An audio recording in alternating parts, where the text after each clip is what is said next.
Hello, boys and girls. This is additional practice for you today on adding and subtracting decimals. The instructions say, decimal dance, use mental math, place value, or a calculator. Do not use a calculator. I know it says that. We're not doing that. You cannot get a calculator on your test, so you are not using a calculator here. If you do get a calculator on your test, then yes, you can use a calculator. However, if that is not one of your accommodations, you are not using a calculator. To solve problems 1 through 12, write each sum or difference in the top box of the next column until you finish the last exercise in each row. Here's what that means. You're going to solve this. Your answer, you're going to then write it here. After you do that, you're going to take your answer and subtract it, get another answer, and then that answer goes up to the top. So I'm going to do the first couple of them with you, and then you'll be able to do the rest of them on your own. So if I start here, I have 9 plus 5 is 14. I write my 4. I regroup my 1. 1, 2, and 1 is another 4. My decimal point drops straight down. 8 plus 2 is 10. I need to regroup. And then 1 plus 1 is 2. So my answer for this one, or my sum, is 20 and 44 hundredths. I'm going to write 20 and 44 hundredths here at the top, and then I need to go ahead and start subtracting. You can do this inside of a place value chart on the side on another piece of paper. That's fine, and then just staple it to this one to show your work, or you can show your work here.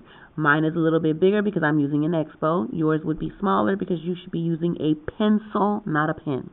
Make sure that you line up those decimal points.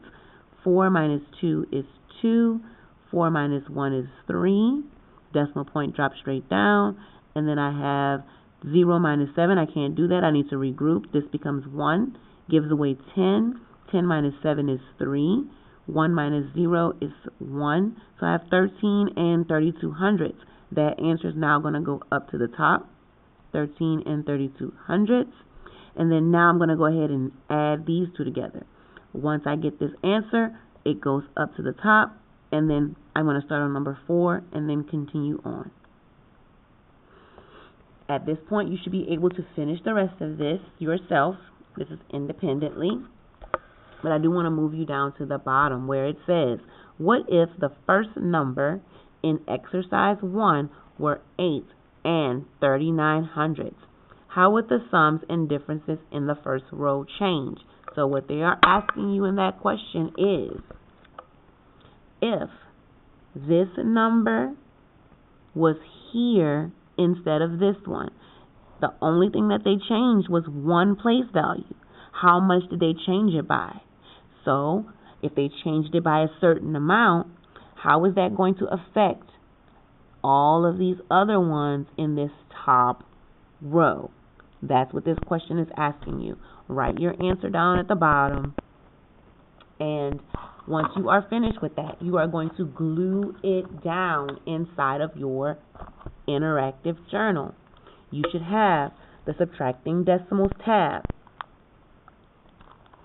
Open up that tab, and we should have this page in your journal.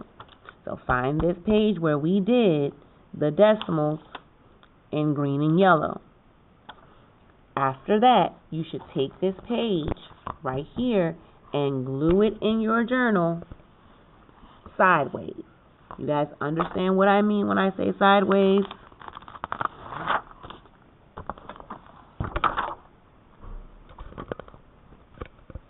It should be glued this way, like this.